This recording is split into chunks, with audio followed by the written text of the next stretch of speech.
يا نبي السلام عليك، يا رسول سلام عليك، يا حبيب سلام عليك، صلوات الله عليك.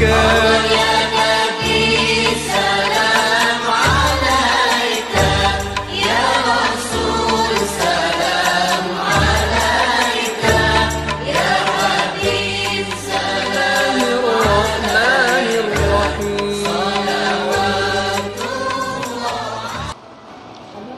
Bismillahirrahmanirrahim. Assalamualaikum warahmatullahi wabarakatuh. Alhamdulillahilladzi khalaqal insan fi ahsani taqwim.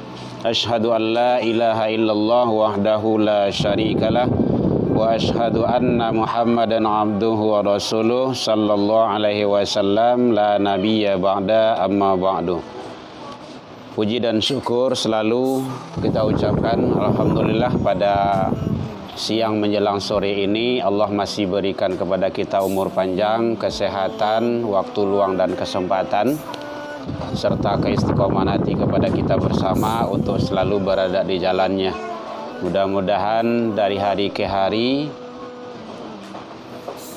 ketaatan kita selalu meningkat, ibadah kita selalu bertambah, ilmu kita dan wawasan kita selalu bertambah dalam rangka kita untuk mendapat rahmat dan ampunan dari Allah Subhanahu wa taala. Selawat dan salam kepada Nabi besar Muhammad sallallahu alaihi wasallam. Allahumma shalli ala Muhammad wa ala ali Muhammad. Yang sama kita hormati orang tua kita, ama udah uni-uni ibu-ibu sadonyo, sanak saudara, sanak famili. Alhamdulillah pada sore ini kita kembali berkumpul di rumah yang mulia ini. Mudah-mudahan ibu, bapak, keluarga yang berada kita di sini dan kita semua mendapat kesehatan dari Allah Subhanahu wa taala hendaknya. Rizki kita dilancarkan, dilapangkan dan mendapat rizki yang berkah, halalan, thayyiban hendaknya. Anak-anak kita mudah-mudahan sehat selalu dan kita selalu istiqomah. Melanjutkan pembahasan kita bulan yang lewat, kemarin kita membahas yang berkenaan dengan ada 7 amal ibadah perbuatan yang selalu mengalir walaupun kita sudah meninggal, sudah wafat sekalipun. 1, 2, 3-nya itu kemarin sudah kita kupas. Kalau ingin melihat silakan dilihat di dalam YouTube-nya, sudah ada. Jadi ada amalan-amalan yang perbuatan yang kita lakukan semasa kita hidup di dunia ini, yang amalan tersebut selalu mengalir kepada kita walau kita sudah berada di alam barzah sekalipun. Bahasa redaksi hadisnya ba'da mautihah, setelah kita tiada. Nah, kemudian yang pertama kemarin yaitunya ilmu yang kita cari, kita pelajari, kita tuntui, kemudian diamalkan. Diamalkan itu artinya diajarkan kepada anak, kepada orang lain, kepada siapa saja. Nah, selagi ilmu itu diamalkan maka dia akan terus mengalir. Yang kedua kemarin yaitunya anak-anak yang soleh yang kita tinggalkan, baik anak kandung kita sendiri ataupun anak didik, kita sebagai guru, kita sebagai dosen, ataupun kita sebagai orang tua, anak-anak kita. Kemudian termasuk kemudian mushaf. Mushaf itu kitab-kitab atau Al-Quran kita beli, kita sedekahkan, kita berikan kepada rumah-rumah ibadah yang membutuhkan untuk dibaca Al-Quran tersebut.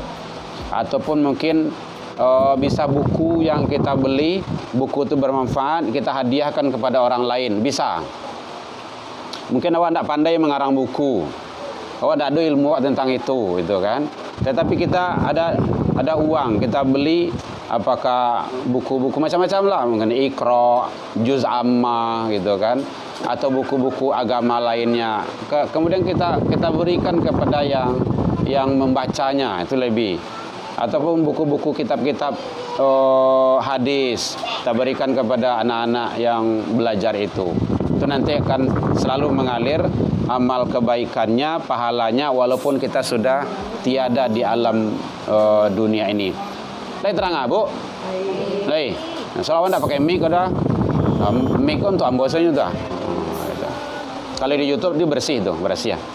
Kemudian termasuk yang keempat yaitunya au masjidan banahu, membangun masjid, ikut membangun masjid, musola, rumah ibadah, tempat-tempat kajian, pondok-pondok, panti-panti. Yang penting ada orang di sana menimba ilmu pengetahuan, belajar agama, dan itu adalah dianggap sebagai nilai ibadah. Sepanjang itu dilakukan, dilaksanakan, maka kebaikannya tetap mengalir kepada kita. Jadi kalau ada ibu-ibu lewat kan di depan-depan atau di mana-mana ada masjid Seranta Mangkalai itu kan, temui pengurusnya, hendak masuk ke kota infak di situ, dah selesai. Itu bahagian man banallah masjidan banallahu lahu baitan fil jannah. Siapa yang ikut membangun masjid, musholla, rumah ibadah, tempat-tempat kajian yang lainnya, maka sama atau Allah balas nanti pahalanya dengan bagikan dia bangunan rumah di surganya Allah Subhanahu wa taala. Jadi sangat luar biasa. Bapak Ibu hadirin kaum muslimin rahimakumullah. Kemudian kita lanjutkan yang kelimanya yaitunya au baitan li ibni sabil. Rumah kita, rumah Hawa yang di dalamnya kita didik anak-anak ibnu itu anak, sabil anak yang berada pada jalan agama Allah. Makanya kalau melihat kepada konsep redaksi hadis itu, didiklah anak kita itu dengan nilai agama di rumah tangga. Karena bahasanya kita itu kan baitan li ibni sabil. Ibnu itu anak, sabil itu pada jalan yang Allah ridho, jalan yang baik, jalan agama, jalan yang bagus. Bapak Ibu hadirin rahimakumullah, makanya penting sekali kita sebelum anak itu kita bawa keluar, pendidikannya di rumah tangga itu menentukan, sangat menentukan sekali. Karena nanti rumah itu nanti juga akan dipertanggungjawabkan di sisi Allah. Rumah yang dihuni itu juga akan dihisap nantinya. Sepanjang awak hidup di rumah itu asaju yang awak kerajuan. Makanya dalam hadis yang lain Rasul menyatakan, janganlah rumahmu itu hanya dijadikan sebagai kuburan. Kan seram itu. Kuburan itu artinya tahu Bu? Bukan kuburan situ, tampe lalok saja. Tidak boleh. Kalau tampe lalok saja tidak boleh. Maka jadikanlah rumah itu, maka dalam hadis yang lain, nawir buyutakum, sinarilah, terangilah rumahmu itu sebaik-baiknya tilawatil Quran bisolah, dengan baca Al-Quran dan solat. Makanya itu sunnah, sangat dianjurkan oleh Rasul, perbanyak membaca Al-Quran di rumah. Bukan hanya di rumah saji dan musola, bukan hanya tadarusan di sekali setahun. Kan sekali setahun tuh, bulan Ramadan saja. Itu awal Ramadannya, akhir Ramadan dah lah. Lah sibuk lah benci kue, cek baju. Makanya hati-hati kita itu. Rumah Hawa tu sinari terangi. Jadi rumah yang ada bacaan Al-Quran itu kalau dilihat dari atas langit itu terang, bercahaya. Tidak bisa ibu payah lah itu langit. Dan rumah yang dibacakan Al-Quran itu satu, banyak manfaatnya. Tidak bersarang di situ setan. Kalau rumah yang tidak pernah dibacakan Al-Quran, tidak ada. Suram, muram, banyak setannya di situ, banyak gangguan, macam-macam saja. Nah, jadi makanya terangi, hiasi rumah itu dengan tilawatul Quran dan solat. Solat di sana dikatakan dalam hadis yang lain, Rasulullah itu solat sunnah itu di rumah. Nah gitu. Jadi sholat sunnah itu di rumah. Sebelum ke masjid, Rasulullah sholat sunnah di rumah dulu. Jadi kalau masuk waktu, kalau siko masjid musola mah kok. Jauh, dake. Dake sekonya kan. Tadangah orang azan, udah sholat sunnah aja ibu di sini, di rumah. Sebelum pergi ke masjid, ke musola. Sholat sunnah sebelum zuhur atau sholat sunnah sebelum isya, atau sholat sunnah sebelum subuh. Baru pergi ke masjid, ke musola. Nasi kok masjid dah, musola. Masjid lah kan. Dia bagus kayak gitu. Jadi terangi, hiasi rumahmu itu, kata Rasul, dengan banyak tilawatil Quran dan sholat. Sholat sana, sholat sunnah. Makanya anak-anak kalau dengar dulu di kampung-kampung, daerah-daerah itu kan lewat, itu banyak bacaan-bacaan Al-Quran terdengar di awak. Akhir-akhir zaman kok banyak yang terdengar di awak kini kok kan dangdut gitu kan, musik-musik yang tidak jelas gitu. Berusaha lah kita, apalagi awak lah gaya-gaya ko lah bomuh ko kan ndak kalah moy duit kalau awak kan meninggal lah itu kan. Maka awak persiapkanlah bekal awak. Andai pun awak ndak ada nanti lah anak-anak awak nanti akan mewarisi. Maka perbanyaklah baca Al-Quran di rumah. Kalau ada bertanya boleh Bu. Jadi banaitan li ibni sabil, rumah yang dititipkan oleh Allah. Ini hanya titipan Allah bagi kita, karena kita hanya memakai untuk sementara, bukan untuk selamanya, karena kita akan pindah alam juga. Yang mana anak-anak dididik di situ dengan sebaik-baiknya.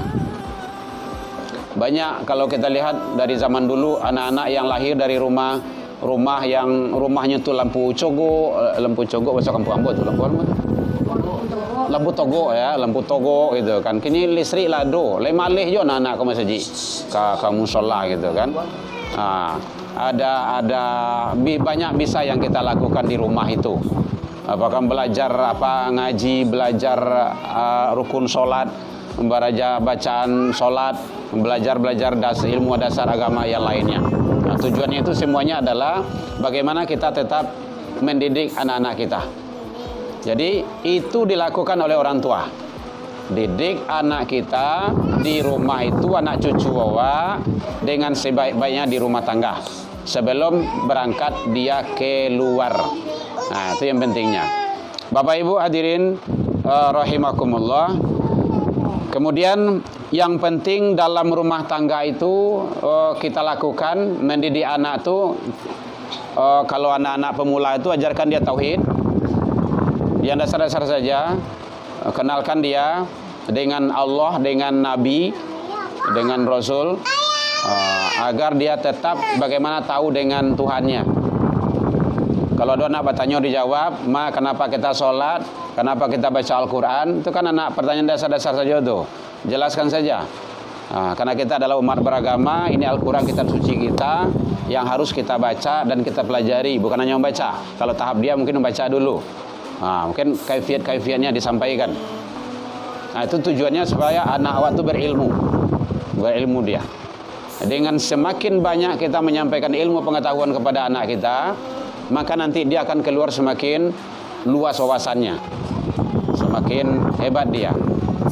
Kenapa banyak anak-anak kini kok ndak begitu kenal, ndak begitu tahu paling-paling siapa Tuhanmu? Allah. Siapa nabimu? Nabi Muhammad. Kemudian setelah itu bagaimana sifat-sifat Allah, asma-asma Allah, itu pendalaman. Nah itu sangat perlu. Jadi kurangilah di rumah tangga itu terlalu banyak dengan yang tidak manfaat. Contohnya menonton. Mohon maaf Bapak Ibu, kita bukan alergi nonton enggak gitu kan. Tetapi jangan terlalu dipaturuian. Main HP, jangan terlalu banyak dipaturuian. Kalau ada HP, manfaatkanlah handphone untuk yang bermanfaat. Karena HP juga nanti akan dihisab. Yang dihisab itu bukan HP-nya, yang punya HP itu. Untuk di penggunaan HP itu. Saja isi di dalamnya. Saja yang di-download di dalamnya. Itu nanti akan dihisab oleh Allah.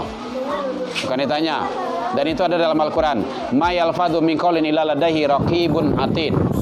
Tidak ada satu ucapan pun, satu huruf pun, suatu kata pun yang kita ucapkan melainkan ada ditangkap, direkam oleh malaikat Raqibun Atid. Tidak lepas kita itu. Makanya penting. Selagi rumah itu kita manfaatkan, pandai anak awak di situ, berilmunya, soleh dia, maka rumah itu adalah akan memberikan dampak yang terbaik bagi kita, apalagi nanti setelah kehidupan kita di akhirat kelaknya. Jadi rumah itu yang dinilai itu bukan rancak mewah megahnya Bapak Ibu, tetapi yang dilakukan di rumah itu. Suami istri damai, aman, tidak banyak masalah. Anak-anak rukun, damai, tidak banyak masalah. Ada masalah diselesaikan dengan cara baik. Yang masalah itu pasti ada. Dia namanya balayih dalam lautan, ya gelombang itu pasti ada tuh. Itu biasa. Apakah masalah anak, masalah keuangan, masalah ekonomi dan lain-lainnya itu biasa tuh. Tetapi bagaimana Hawa untuk bagaimana menjalankan rumah tangga itu dengan sebaik-baiknya di atas rukun dan damai. Jadi penting bagi kita jangan sampai suami istri berbeda pendapat sampai beko berujung kepada yang tidak baik, itu juga tidak benar. Jadi kalau seandainya memang suami istri sabah, lain sabah-sabah keduanya, tidak akan ada terjadi perceraian. Kalau betul-betul kita mendidik anak, maka anak itu tidak akan ada dia keluar keluyuran. Tidak ada anak itu dia mencari teman di luar. Karena dia ada sampai curhatnya di rumah. Siatu orang tuanya. Kau ndak setiap anak pulang kan berang tarui se. Asa pulang anak bantu anda donan semegi jelah do. Anak tu buruk asa doalahnya. Padahal awak yang berdoa ke Allah dulu, ya Allah kasihlah anak. Kini anak lah dititipkan Allah. Maka sayangilah anak itu dengan sebaik-baiknya. Setiap ucapan yang ibu ucapkan itu nanti Allah akan minta pertanggungjawaban. Apalagi ucapkan kepada anak, maka ucapkanlah kata-kata yang baik. Tidak boleh anak disumpahi. Jangan buruk, jangan nelok boleh. Ini sumpah kau dulu kau sumpah nelok, sumpah namburu Nah itu nan kamari camai lah kau dah ndak ada. Mudah-mudahan jadi camai suah. Baiklah kau masajidnya nah. Jangan siko ya. Ndak ada. Masajid tentu dah sampai maliang lah masjid dah. Pergi solat ke ngaji ke macam-macam lah. Jadi ucapkan kata-kata yang baik. Astaghfirullah. La ilaha illallah ba'ako. Ini jangan kata-kata yang tidak baik diucapkan kepada anak. Itu dalam rangka kita mendidik. Jadi kalau mendidik anak itu, bagaimana anak itu kita ucapkan yang baik, maka dia akan meniru. Anak bagaimana orang tua. Kalau orang tuanya ucapannya baik, suami kepada istri, istri kepada suami, maka anaknya akan meniru. Itu pasti itu, hukum sunatullahnya kayak gitu. Kalau kita sebagai orang tua dari anak, ucapan baik kepada orang tua kita, berarti kan nenek atau kakek dari anak awak, maka dia akan meniru. Maka jangan sesekali coba-coba awak berang di muka anak awak kepada orang gaya awak, tidak boleh. Boleh sampai mengatai-ngatai loh, tidak, itu bahaya itu. Beko awak siap-siap awak akan dikatai-katanya di anak nantinya setelah dia dewasa, karena dia mencontoh. Jadi didiklah anak-anak di rumah itu dengan didikan yang terbaik. Ikutilah sunnah dan etika-etika yang ada dalam Islam. Usia anak dari 0 sampai sekian, ada kriterianya itu. Anak-anak kadang-kadang kok akan masih kecil itu, tapi dia merekam tuh. Apa yang kita lakukan dia merekam. Dia belum tahu apa-apa. Kalau baca Al-Quran, dia tengok-tengok, dia buka-buka. Nah, kita sholat, nah dia ikut-ikut pula. Yang penting dia merekam semuanya. Setelah dewasa nanti dia diputarnya. Nah, seperti itu. Maka biasakanlah anak itu yang baik. Nah tentu awak yang biasakan sebagai orang tua. Awak mulai makan baca doa. Tadang dia anak. Jangan dalam hati baca. Kare-kare. Karena anak itu masa mencontoh. Masa meniru. Mau ambil cemangko, mau ambil air tangan kanan. Jangan tangan kita. Anak kau cari tu. Anak contoh. Ini tangan kita lah suak. Makan duduk. Jangan tagak. Minum duduk. Jangan tagak. Anak contoh. Tapi kalau awak makan tagak, anak akan berlari semua. Itu kan sunatullah kan kayak itu. Tanpa diajari, dia otomatis juga seperti itu. Makanya kadang-kadang lah tagang-tagang udah iya awak menegur, oi makan duduk, minum duduk. Walaupun anak orang lain. Tapi memang awak membentuk kayak gitu, tapi udah ada yang bentuk yang lainnya. Kan repot. Apalagi zaman kini kau barale itu enggak tanggung tu dah. Carilah barale itu. Awak dulu kan barale kalau lama dulu kan makan duduk. Kalau ini kan barale kan makan di atas kursi. Kadang-kadang sampai tagak saja suon sih kan. Sendok sana kan. Entah dia lapar, entah dia lama mana, enggak tahu ada gitu kan. Kadang sambil jalan saja ya. Sama kadang ketik tua muda enggak apa beda doh. Itulah. Jadi alasan awak tampil penuh gitu kan. Tahan dulu. Cari tempat yang lain. Enggak masuk ke rumah anak daruh tu. Merabulai itu. Kau nak ngadundang awak. Itu kan. Enggak boleh kadang-kadang tampil.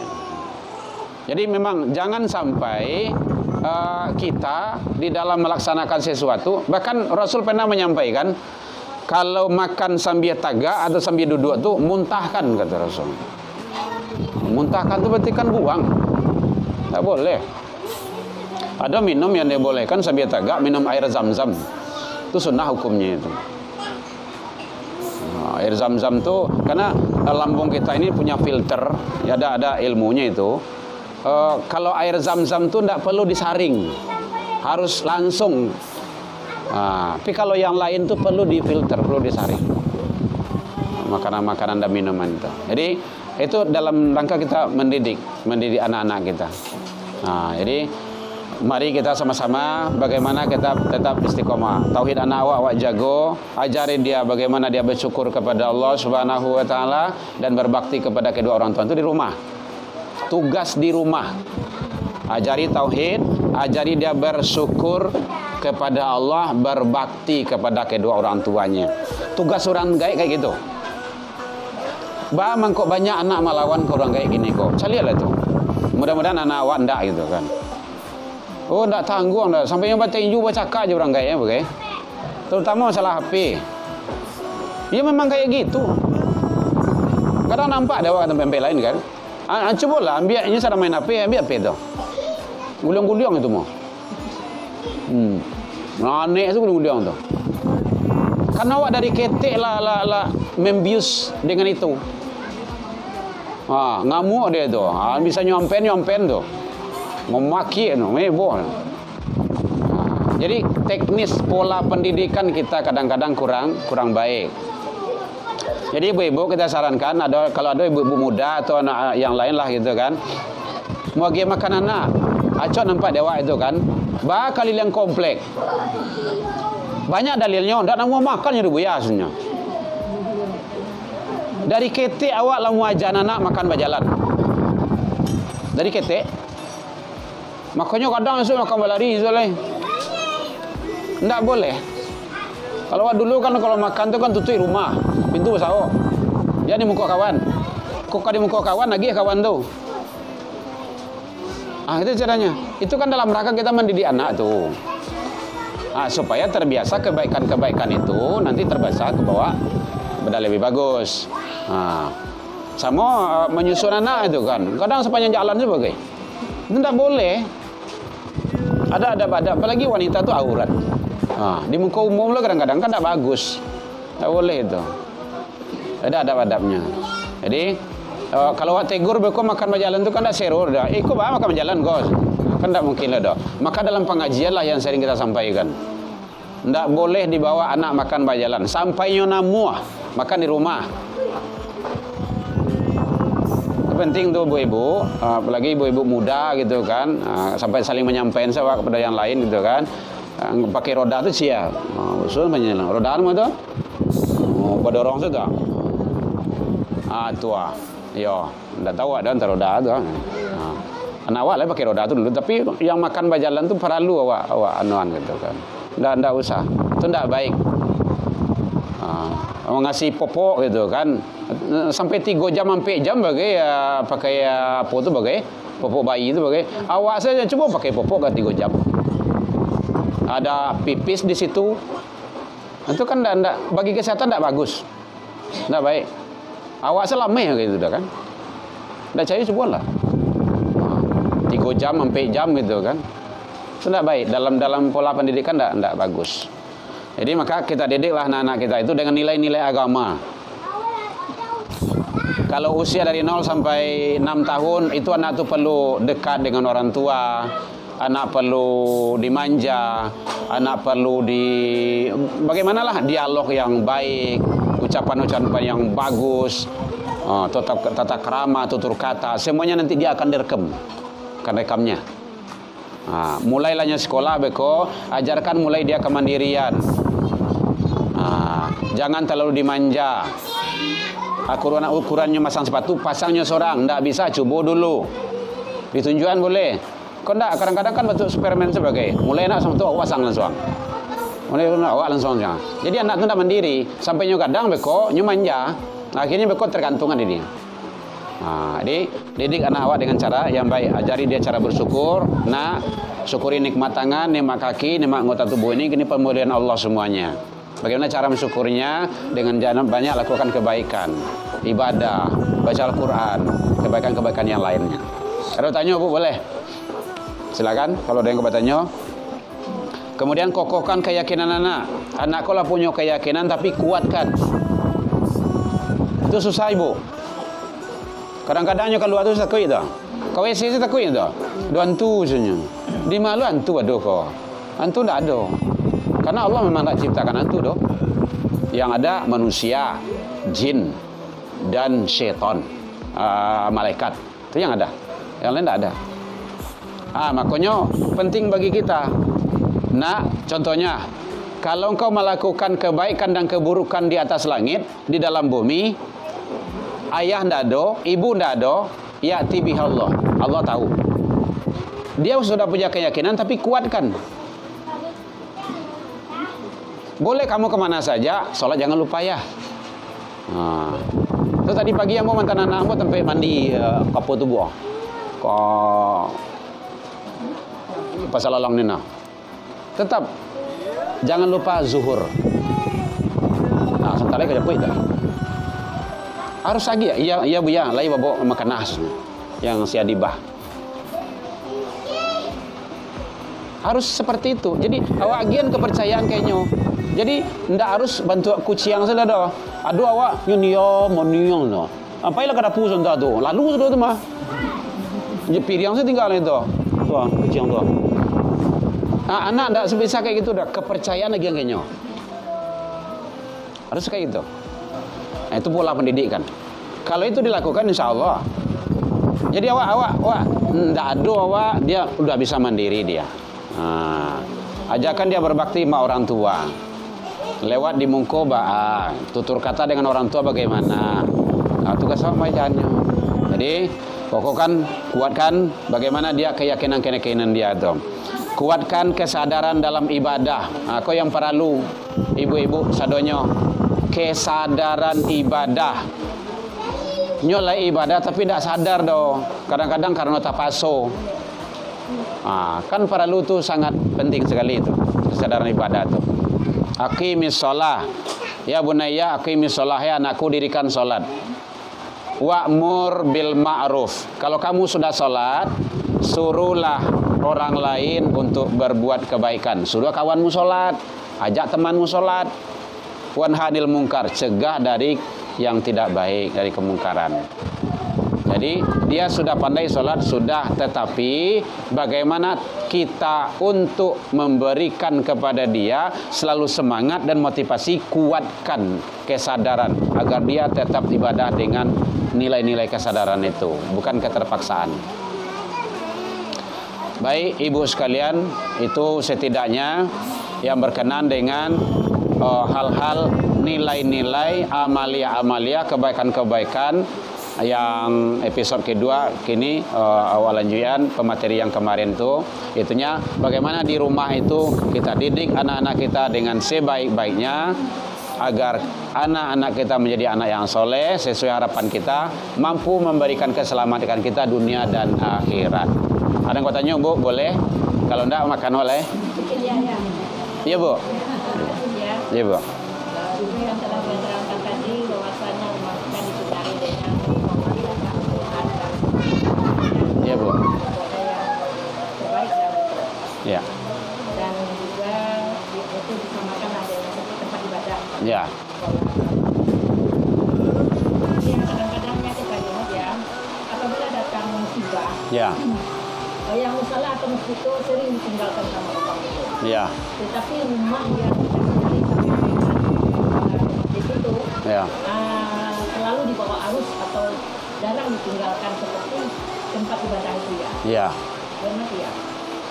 Ini sebenarnya bahwa Allah memperlihatkan tanda-tanda kekuasaannya kepada kita, bahwa Allah itu berkuasa. Bahasa dalam Al-Quran surah Yasin kan kun fayakun. Kalau Allah berkehendak itu kan tidak ada yang tidak bisa, yang akan menghalangi, tidak ada yang bisa. Jadi apapun kejadian, semua itu adalah sudah sunatullah. Yang jelas kita bagaimana untuk selalu taat dalam menjalankan ibadah perintah daripada Allah Subhanahu wa taala. Jadi rumah ibadah itu adalah simbol bagi umat Islam untuk selalu bahwa jamaah itu sangat luar biasa. Jadi kan banyak wacalik-calik dulu kan. Dulu banjir bandang di apa tu? Di mana tu? Ayo jalan ke Padang Panjang tu. Salasai sedolahnya. Abi nan sakapah tu anyui. Jo kapah-kapah anyui sedolah. Karena setelah ditelusuri ada maksiat di situ. Kamu dapat informasi dari jamaah lo gitu kan. Sampai pagi ada maksiat di situ gitu kan. Ambo kan acok perpanjang tuh. Anak kan di perpanjang tuh. Sampai kini masih di perpanjang dia. Kelas 3. Jadi musola situ seharusnya musola itu abi itu. Musola ketik tengah iya lo le. Tapi tidak apa-apa ada. Karena memang Allah memperlihatkan tanda-tanda kekuasaan. Allah berkuasa untuk itu. Kalau di Aceh dulu cari masjid itu tuh. Salabia bentuk lawi itu deh. Rumah-rumah tuh. Masjid tidak ada apa-apa ada. Pagar pun tidak ada masalah. Paling pagar. Kuburan itu orang-orang alim di situ tuh tidak ada masalah. Semua itu Allah kuasa untuk itu. Jadi bahwa ada kekuatan, ada kekuasaan, ada kehebatan selain kehebatan manusia itu. Jadi Allah adalah makhluk yang lemah. Maka mari bagaimana kita tetap selalu jangan jauh dari rumah ibadah, itu intinya. Jangan jauh rumah ibadah.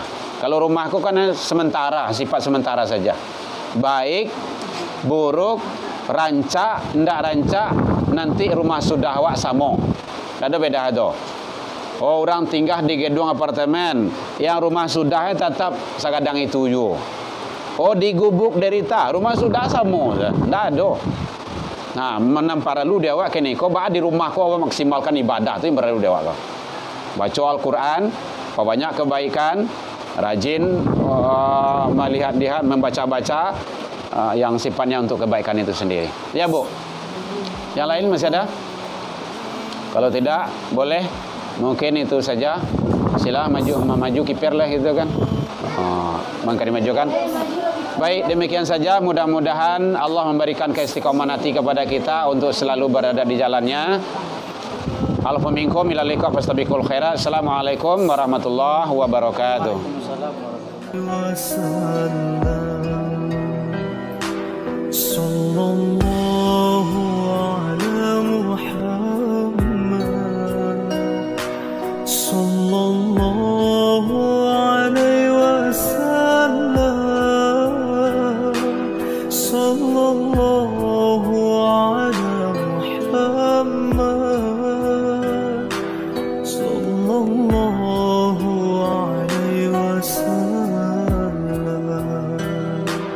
أنت شمس أنت بدر